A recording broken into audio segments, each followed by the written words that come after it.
Everyone, it's time for an album in review on Tim's Vinyl Confessions. I'm Tim Derling, and I think you know the drill by now. This is when I take a couple of minutes to talk about a classic album.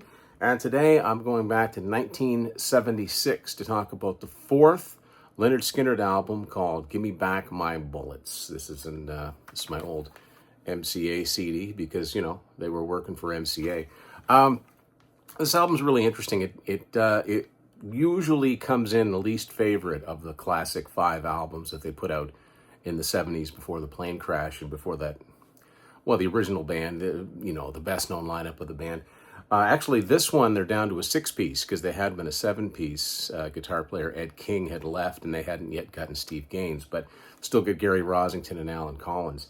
So this album was the least successful of all those Lynyrd Skynyrd albums from the 70s. The first couple albums were double platinum in the U.S. Third album, Nothing Fancy, was platinum.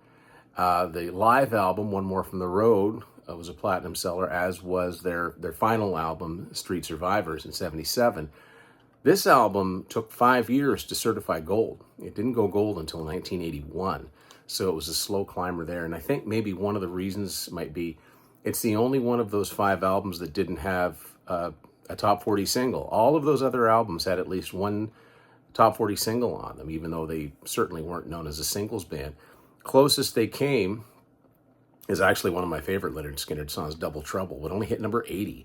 Very strange. The title song is an all-time classic, one of their hardest rocking songs. It's got another J.J. Cale cover on here. Of course, he wrote Call Me the Breeze, but I got the Same Old Blues to do a good version of that. You know, Ronnie Van Zant sounding good as always. But the only song I don't care for too much on this because it leans a little bit too country for me as a closing song. All I can do is write about it. And I know that's a favorite among a lot of Lynyrd Skynyrd fans, but I'm not your average Lynyrd Skynyrd fan. So, Double Trouble is a classic. Trust is interesting because Trust leans an awful lot on the Rolling Stones. You can't always get what you want. I'm kind of surprised. You know, people love to sue. I'm surprised there hasn't been litigation there. I'm not stirring anything up.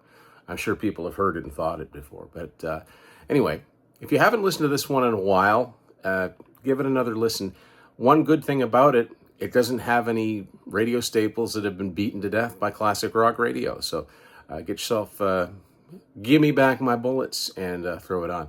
This has been an album in review on Tim's Vinyl Confessions. Well, thanks everybody for watching.